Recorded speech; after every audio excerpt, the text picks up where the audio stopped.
Welcome back to और अपना English class. I am Rahul Singh back with a new video. मैं आप लोग के बीच एक नया वीडियो लेके फिर से आ चुका हूँ और आज का टॉपिक बहुत इंटरेस्टिंग होने वाला है। तो चलिए आज का टॉपिक की तरफ देखते हैं। आज का टॉपिक है क्या? Today's topic is conjunctions. Okay, what is conjunction and it's kinds. Okay, what is conjunction and it's kinds. Conjunction क्या है, उसका काइंड्स क्या है, वो how conjunction works and how it's kinds work. Okay, conjunction कैसे work करता है और इसका काइंड्स का क्या इंपॉर्टेंस है, कैसे वर्क करते हैं, आज हम लोग यही जानेंगे। Okay, then first we have to know the what is the Hindi meaning of conjunction. Okay, समुच्चय बोधक अवयव। कि what is the Hindi meaning of conjunction? समुच्चय बोधक अवयव। इसका कंजक्शन का हिंदी मीनिंग क्या है? समुच्चय बोधक अवयव मतलब वाक्य। ठीक है, चलिए व्हाट इज कंजक्शन हम लोग जानेंगे। वो कंजक्शन क्या है, what is conjunction. Then we see here conjunction the word or set of words, the word or set of words that join two words or two sentence।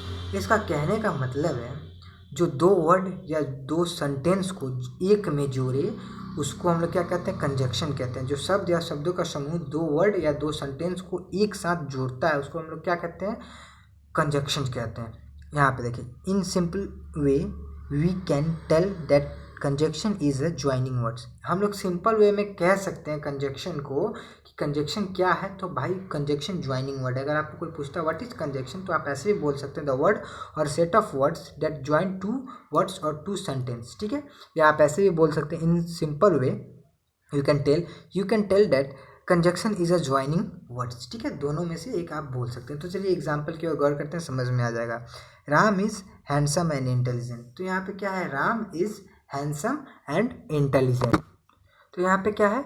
Ram is handsome and intelligent. तो यहाँ पे क्या help कर रहा है ये दोनों sentence को जोड़ने में? यहाँ पे दो को बोला गया है। देखिए, दो वर्ड को जोड़ा गया है। राम इज हैंडसम मतलब राम हैंडसम है, और हैंडसम के सुंदर के साथ साथ क्या इंटेलिजेंट भी है। तो राम इज हैंडसम इंटेलिजेंट तो नहीं लिख सकते, रॉन्ग हो जाएगा। इसलिए यहाँ पे एंड का यूज किया गया है। कैसे का यूज किया गया? एंड का। और जो एंड है इस चीज़ से एंड के यूज के इसको यूज किया गया है। Ram is handsome and intelligent. Ram is handsome and के सहयोग से, मतलब एंड को यहाँ पे पहले लिख के उसके बाद दूसरे सेंटेंस को या दूसरे वर्ड को यूज किया गया। अभी हम लोग ने पढ़ा ना कि दो कंजक्शन ये वर्ड है जो दो सेंटेंस या दो वर्ड को यूज कर सकता है। कंजक्शन क्या है? दो वर्ड या दो सेंटेंस को एक में जोड़ सकता है। तो यहाँ पे देखिए, Ram is handsome and intelligent. तो राम इज हैंडसम एक सेंटेंस है, एंड इंटेलिजेंट ये वर्ड है। तो यहाँ पर जोड़ा है। ठीक है, एंड के सहायता से ये जुड़ा है। तो यहाँ पे बन गया Ram is handsome and intelligent.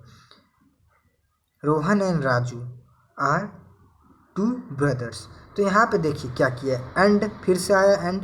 यहाँ पे रोहन एंड राजू, फिर दो वर्ड को जोड़ा है तो एक सेंटेंस बना है ना। रोहन को और राजू को जोड़ा है तभी तो एक सेंटेंस बना है। Rohan Raju are two brothers. तो कंजक्शन क्या करता है मैं फिर से बताता हूँ, दो वर्ड या दो सेंटेंस को जोड़ने में मदद करता है। ठीक है, चलिए ठीक है, अब हम लोग जानेंगे कि कंजक्शन का काइंड्स क्या होता है। ठीक है, और वो कैसे वर्क करता है। चलिए आगे की ओर बढ़ते हैं। तो यहाँ पे देखते हैं काइंड्स। अब यहाँ पे काइंड्स लिखा, ओके, ये कंजक्शन का काइंड्स है। फर्स्ट काइंड्स क्या? Coordinating conjunction. फर्स्ट क्या? Coordinating, COORDINATING, coordinating conjunction. Okay, तो हम लोग पढ़ते हैं it is use to join two or more words, phrase or sentence of equal importance. चलिए, तो हमने क्या पढ़ा?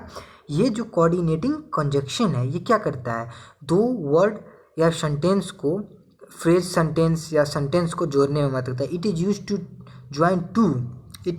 To join two or more words. जो ये कोऑर्डिनेटिंग कंजक्शन ये दो वर्ड्स या सेंटेंस को या फ्रेज को जोड़ने में मदद करता है। सेंटेंस को, फ्रेज को जोड़ने में मदद करता है या वर्ड को जोड़ने में मदद करता है। देखिए यहाँ पे, और एकदम इक्वल इंपॉर्टेंस, किसी का इंपॉर्टेंस ज़्यादा नहीं रहता। अगर वो किसी को जोड़ता है, ये कोऑर्डिनेटिंग कंजक्शन से अगर किसी को जोड़ता है तो किसी का मतलब इक्वल, किसी का इक्वलेशन ज़्यादा नहीं रहता, सबका एक ही जैसा इक्वल रहता है। मतलब आप लोग एग्जांपल में देखिएगा तो समझ में आ जाएगा। पहले हम पढ़ लेते हैं। Neither is more important then other, कोई एक दूसरे से ज़्यादा इंपॉर्टेंट नहीं रहता, इसका मतलब समझ जाइए, ठीक है। अगर ये जो कोऑर्डिनेटिंग कंजक्शन है वो क्या करता है, दो वर्ड, दो सेंटेंस या दो फ्रेज को जोड़ता है आपस में, और किसी का इंपॉर्टेंस एक दूसरे से ज़्यादा नहीं रहता, मतलब किसी का ज़रूरत एक दूसरे से ज़्यादा नहीं रहता। चलिए एग्जाम्पल में देखते हैं। यहाँ पे एग्जाम्पल में क्या है, Ramakant is rich but not wise, ठीक है। Ramakant is rich but not wise, ठीक है। वाइज मतलब बुद्धिमान होता है, WIS, वाइज मतलब बुद्धिमान, okay. Ramakant is rich but not wise, Ramakant जो है वो रिच तो है बट बुद्धिमान नहीं है, पैसा वाला तो है पर इसके पास बुद्धि नहीं है, ठीक है। तो यहाँ पे क्या किया, देखिए फ्रेज यहाँ पे जोड़ा है, दो वर्ड को यहाँ पे क्या किया है, यहाँ पे जोड़ दिया है, दो वर्ड को जोड़ दिया है यहाँ पे, राइट। तो किसके सहायता से जोड़ा है, यहाँ पे हम लोग देखेंगे किसके सहायता से, बट के सहायता से जोड़ा है। Ramakant is rich but not wise, ठीक है। तो यहाँ पे बट के सहायता से जोड़ा है इस सेंटेंस को। अभी हम लोग ने फिर से, मैं एक बार और बता देता हूँ, कोऑर्डिनेटिंग कंजक्शन क्या है, जो दो वर्ड या दो सेंटेंस या दो फ्रेज को एक आपस में करता है, ठीक है, उसी को हम लोग कोऑर्डिनेटिंग कंजक्शन कहते हैं। और किसी का इंपॉर्टेंस एक दूसरे से ज़्यादा नहीं रहता, जैसे इसका इंपॉर्टेंट ना इससे ज़्यादा है और ना ही इसका इंपॉर्टेंस ना इससे ज़्यादा है, दोनों एक ही सेंटेंस का और एक ही वैल्यू ही है, ठीक है। इसका दोनों का वैल्यू एक ही है, ना इसका वैल्यू इससे ज़्यादा ना इसका वैल्यू इससे ज़्यादा। समझ गए। चलिए अब ये देखते हैं subordinating conjunction, SUBOR, SUBORDINATING, subordinating conjunction, subordinating conjunction, it joins to.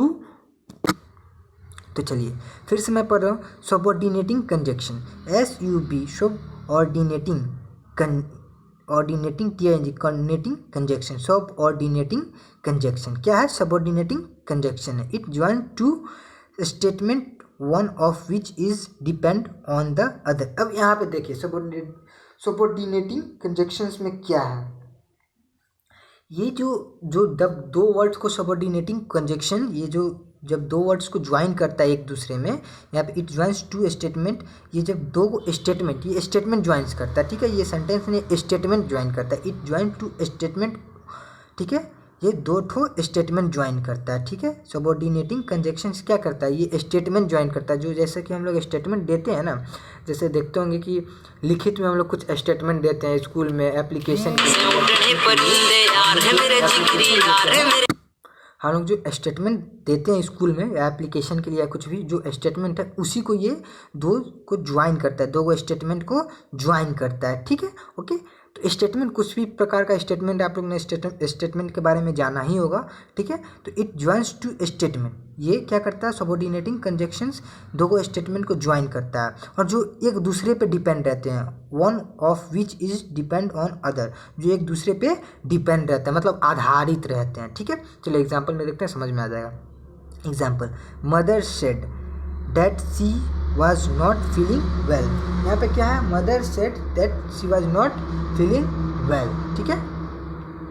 यहाँ पे इसका है, देखिए यहाँ पे क्या किया, mother said that she was not feeling well, तो यहाँ पे डैट से स्टेटमेंट जुड़ा है, मदर सेड पहला स्टेटमेंट है, दूसरा स्टेटमेंट क्या है, she was not feeling well, दूसरा स्टेटमेंट ये है, मदर का स्टेटमेंट दूसरा क्या है, पहला स्टेटमेंट तो मदर सेड हो गया, अब दूसरा statement she was not feeling well, तो यहाँ पे डैट के मदद से दूसरा भी स्टेटमेंट यहाँ पे यूज किया गया है। अगर इसमें डैट अगर आप नहीं लगाते हैं तो ये सेंटेंस इनकरेक्ट मतलब गलत हो सकता है, ठीक है, समझ गए। चलिए आगे की ओर बढ़ते हैं। अब देखिए लास्ट वन क्या है, कोरिलेटिव कंजक्शन। हम बताए थे कि ये कंजक्शंस का 3 काइंड्स होता है, मैंने 2 बता दिए, ये तीसरा है correlative conjunction. This conjunctions are always used in pairs. ये जो कंजक्शंस है ये ऑलवेज कहाँ यूज होता है, पेयर्स में यूज होता है, पेयर्स, ठीक है। अब पेयर्स मतलब क्या होता है मैं बताता हूँ, देखिए यहाँ पे एग्जांपल देके समझ में आ जाएगा। Either you return the book और पे द फाइन, ठीक है, पेयर बना रहा है, ठीक है। सेट द लाइब्रेरियन, जो लाइब्रेरियन ने वो कहा तुम बुक रिटर्न करो या पैसा दो, ठीक है, फाइन दो, ठीक है। Either you return the book और पे द फाइन। तो यहाँ पे आइदर से ये पेयर बना रहा है, जो ये आइदर का यूज़ कर रहा है और इसमें और का यूज़ कर रहा है। देखिए और का और आइदर का यूज़ कर रहा है तो इसमें एक पेयर बना रहा है, ठीक है। आइदर का यूज करके और का यूज करके क्या बना रहा है, पेयर बना रहा है। तो इसी का यूज़ करके और इसमें ज़्यादा इंपॉर्टेंस और का यूज़ करके आइदर और का यूज करके इसमें पेयर बना रहा है। और ये अगर यूज़ नहीं करेगा तो ये पेयर नहीं बन पाएगा, इसलिए इसमें और का यूज़ किया है इसको क्या करने के लिए, पेयर बनाने के लिए। तो आप याद रखिएगा दिस जो कोरिलेटिव कंजक्शन है ये पेयर बनाता है, ठीक है, ये पेयर बनाता है, इसमें कोई सेंटेंस ऐड नहीं होता, ये सिर्फ पेयर बनाने में मदद करता है। तो चलिए अगर आपको ये वीडियो अच्छी लगी हो तो ज़रूर लाइक करें। अगर आपको इसमें कुछ पूछना हो तो मेरे कमेंट बॉक्स में ज़रूर कमेंट करें, मैं आपको ज़रूर बताऊंगा। और अगर वीडियो अच्छी लगी तो लाइक सब्सक्राइब और शेयर ज़रूर करें, और जो हमारे चैनल पे भी नए हैं वो प्लीज़ सब्सक्राइब ज़रूर कर दें। Thank you so much for watching my video.